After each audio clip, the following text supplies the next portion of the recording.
اور اس کا ظاہر اس میں سب سے پہلے انسانی ہمدردی، اور اس ہمدردی کی بنا پر وہ مال جو بہت محبوب ہے خرچ کرنا، درد دل کے واسطے پیدا کیا انسان کو، ورنہ طاعت کے لیے کچھ کم نہ تھے کروبیاں۔ اگر یہ نہیں ہے تو کچھ نہیں۔ حضور نے فرمایا من یحب الرفق فقد حرم الخیر کلہ، جو شخص دل کی نرمی سے محروم ہو گیا وہ کل کے کل خیر سے محروم ہو گیا۔ کسی کو دکھ میں دیکھو اور اس پوزیشن میں ہو کہ تم اس کا کوئی مداوع کر سکو اور نہ کرو، پھر تم چاہے مفسر ہو، محدث ہو، نیک نہیں ہو۔ تم عابد ہو سکتے ہو، زاہد ہو سکتے ہو، تم مفسر ہو سکتے ہو، محدث، نیک نہیں ہو سکتے۔ من یحب الرفق، رفق کہتے ہیں نرمی، رفیق ہمارا ساتھی، دمساز۔ ظاہر بات ہے آپ کو دکھ ہوگا، آپ کے رفیق جو ہے اس کے اپنے دل میں محسوس کرے گا آپ کے درد۔ ہمدرد کسے کہتے ہیں؟ ہمدرد، جن کا درد مشترک ہے۔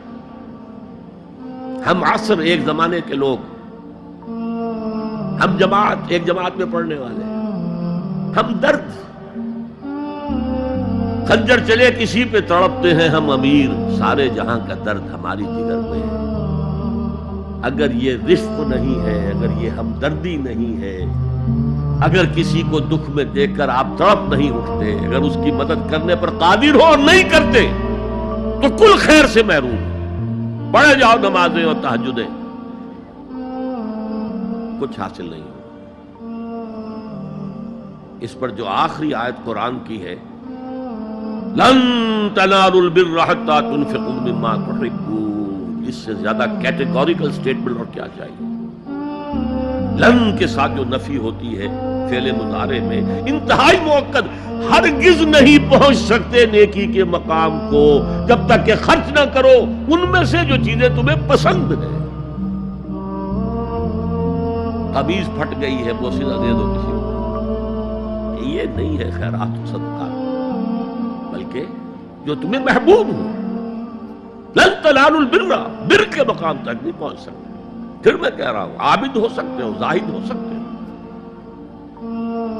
علم کا معاملہ ہے، محدث ہو سکتے ہو، مفسر ہو سکتے ہو، فقیہ ہو سکتے ہو، مفتی ہو سکتے ہو، سب کچھ ہو سکتے ہو، قرآن مجید کی روح سے نیک نہیں کہلا سکتے۔ وآت المال علی حبہ، اب اس میں جو ترتیب میں نے کہا تھا، الاقرب فالاقرب، الاقرب فالاقرب، سب سے پہلے ذوی القربیٰ، اور اس میں اکثر و بیشتر ہم سے کوتاہی، دور دراز کے لوگوں کے ساتھ نیکی ہو رہی ہے، سگے بھائی کی بیوہ اور یتیم بچے جو ہیں وہ محروم ہیں، انہوں نے اس وقت یہ کر دیا تھا، یہ کر دیا تھا۔ ظاہر بات ہے کہ رشتہ داروں سے تو شکایتیں ہوتی ہیں، یہ تو ہمیشہ ہمارے مخالف رہے جی، ان کی ہم کیسے مدد کریں؟ اگر تو اللہ کے لیے دینا ہے تو پہلا حق ان کا۔ من احب للہ وابغض للہ واعطى للہ ومنع للہ، اللہ کے لیے دیا ہے اگر تو اپنے اس نفس کی جو انتقام کا جذبہ ہے اس کو کچلو، اور جس کا سب سے پہلا حق ہے اس کو پہنچاؤ۔ حق بحقدار رسید، ذوی القربى والیتامى، جو بے سہارا رہ گئے، باپ کا سایہ نہ رہا، والمساکین، مساکین کسے کہتے ہیں؟ مسکنت کہتے ہیں کم ہمتی۔ آپ کو معلوم ہے آج کل ایک مرض کہلاتا ہے نیورستھینیا، آدمی دیکھنے میں ہٹا کٹا ہے، صحت مند ہے، لیکن اندر سے اس کی کوئی ہمت ایسے جواب دے گئی ہے کچھ کر ہی نہیں سکتا، وہ ہے مسکین۔ اسی لیے جو فرمایا گیا یہودیوں کے لیے، ضربت علیہم الذلۃ والمسکنہ، ذلت کے معنی بھی کمزوری، اور مسکنت کم ہمتی، ہمت ختم ہو گئی۔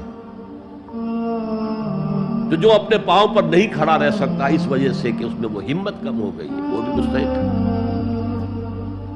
وابن السبیل، اور مسافر، پرانے زمانے میں آپ کو معلوم ہے نہ سرائیں تھیں، نہ کچھ اور تھا، نہ ہوٹل تھے، پھر اگر کہیں راستے میں چوری ہو گئی، ڈاکہ پڑ گیا، تو آدمی جو ہے گھر میں خود ہے، کفیل ہے، اچھا ہے، اس وقت کی حالت ایسی ہو گئی.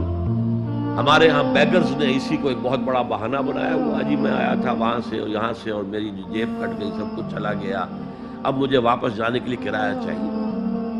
اکثر و بیشتر جھوٹے کیسز ہوتے ہیں. اگر آپ کسی کو پکڑ لیں اور ساتھ لے کر کہیں تحقیق کراؤ تو بھاگ جائے گا، پھر نہیں آئے گا اس مسجد میں. لیکن یہ کہ ابن السبیل یہ بھی ایک کھاتا ہے. وسائلین یہ ذرا تفصیل طلب معاملہ ہے. اسلام کی تعلیم بڑی متوازن ہے. ایک طرف سوال کی مذمت ہے،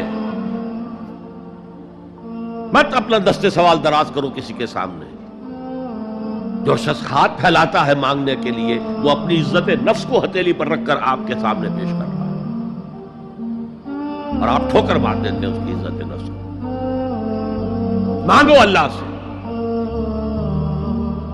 اللہ کسی کے دل میں ڈالے تمہاری ضرورت پوری کر سکتا ہے بغیر اس کے کہ تم کسی کے سامنے دستے سوال دراز کرو. سخت مذمت ہے. اور خاص طور پر بیگری جو ایک انسٹیٹیوشن بن گیا ہے، ایک پیشہ بن گیا ہے، وہ تو اسلام کی تعلیمات کے منافی ہے. اور جس طرح کی ہم خیرات بانٹتے ہیں، 5 روپے کا نوٹ دے رہے ہیں مانگنے والوں کو مسجدوں کے باہر، سمجھ رہے ہیں ہم نے حاتم طائی کی خبر کو لات مار دی، حالانکہ حقیقت میں آپ انسٹیٹیوشن آف بیگری کو سپورٹ کر رہے ہیں. کسی ایک کو لے لو، آؤ چلو مجھے اپنا گھر دکھاؤ، مجھے بتاؤ تم واقعی اس قابل ہو یا نہیں ہو، اور پھر اس کی مدد کریں، لمسم کریں. پھر وہ 5 روپے نہیں ایسی دیں کہ وہ کچھ اپنے پاؤں پر کھڑا ہو سکے. میں نے 1 روپیہ نہیں کہا، آج دیکھیں 1 روپیہ تو اب کوئی شے نہیں رہی، لیکن یہ کہ 5 روپے کا نوٹ بھی آپ نے تقسیم کرنے شروع کر دیے، یہ کیا ہے؟ وَالسَّائِلِينَ وَفِي الرِّقَابِ. لیکن دوسری طرف سائل کو جھڑکنا نہیں ہے. اما السائل فلا تنہر، جھڑکو نہیں. اچھا بھائی نہیں، معاف کرو میرے پاس اس وقت آپ کی مدد کے لیے کچھ نہیں ہے، میں کچھ نہیں کر سکتا. تو ان دونوں کے درمیان اصل میں معاملہ ہونا چاہیے. بلکہ یہاں تک بھی فرمایا سائل کو ضرور دو، چاہے وہ گھوڑے پر سوار ہو کر تمہارے دروازے پہ آیا. کیا پتا اس کی واقعی الجھن کیا ہے. تو سوال کی مذمت اور سائل کو جھڑکنے کی ممانعت. حتی الامکان خالی ہاتھ نہ لوٹاؤ. اس نے اپنی عزت نفس اپنی ہتھیلی پر رکھ کر تمہاری سامنے پیش کر دیا، اسے ٹھوکر نہ مارو. لیکن جیسا کہ میں نے عرض کیا، یہ انسٹیٹیوشن آف بیگری جو ہے یہ ایک علیحدہ شے ہے، بالکل اس کا اس سے کوئی تعلق نہ سمجھیے. وفی الرقاب، رقاب جمع ہے رقبہ، گردن. فک رقبۃ او اطعام فی یوم ذی مسغبۃ یتیما ذا مقربۃ او مسکینا ذا متربہ. فک رقبۃ، کسی کی گردن چھڑا دینا. اس وقت سب سے بڑی ایپلیکیشن اس کی تھی غلاموں کو، کنیزوں کو اپنے پیسے سے خرید کر آزاد کرنا. بہت بڑی نیکی، بہت بڑی نیکی. اور حضرت ابو بکر رضی اللہ تعالیٰ عنہ کے دفتر فضائل میں سب سے اونچا کام یہ ہے کہ جن غلاموں کو، جن کنیزوں کو ستایا جا رہا تھا، their owners, their masters، ان کے آقا کو حق حاصل تھا، جو چاہے کریں ان کے ساتھ، قتل کر دے، کوئی پوچھنے والا نہیں ہے. میں پہلے بھی عرض کر چکا ہوں، میری ملکیت ہے، جیسے میری بکری میری ملکیت ہے، میں نے اس کو ذبح کیا، گوشت کھا لیا، تم کون ہوتے ہو پوچھنے والے؟ میرا غلام تھا، میں نے قتل کر دیا، تم کون ہو پوچھنے والے؟ ان کو حضرت ابو بکر نے خرید کر آزاد کیا اور منہ مانگے دام دیے. حضرت بلال کے لیے امیہ ابن خلف نے اتنی بڑی رقم مانگی، حضرت ابو بکر نے کہا ٹھیک ہے. باپ نے کہا بھی، ابو قحافہ نے، ابو بکر کو کوئی غلام خریدنا ہی تھا تو کوئی طاقتور آدمی جو کام آ سکے کہیں، اس کو خریدنا چاہیے. مجھے کیا پتا ابو بکر کس لیے خرید رہا اور کس کے لیے خرید رہا. آج کے دور میں اس کی اپلیکیشن ہوگی. کوئی شخص جو ہے اگر قرض میں اس طرح جکڑا جائے کہ لاکھ ہاتھ پاؤں مارے نکل نہیں سکتا. اس کو کوئی لمپ سم مدد دے کر اس قابل کیا جائے کہ وہ پھر اپنے پاؤں پر کھڑا ہو جائے. یہ نہیں کہ اسے آپ ہر مہینے کچھ رقم دیتے رہے مینٹیننس کے لیے، نہیں، اس سے تو وہ اسی پوزیشن میں رہے گا.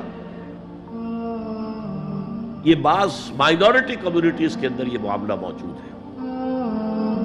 کوئی بھائی اگر گر گیا ہے کاروبار میں تو اس کی پھر ایسی مدد کی جائے کہ وہ پھر آپ کی صف میں آ کر کھڑا ہو جائے. Respectable members of your community وہ اس شکل میں پہنچ جائے. یہ بھی فک و رقبت اس کی ذیل میں آج کل آئے.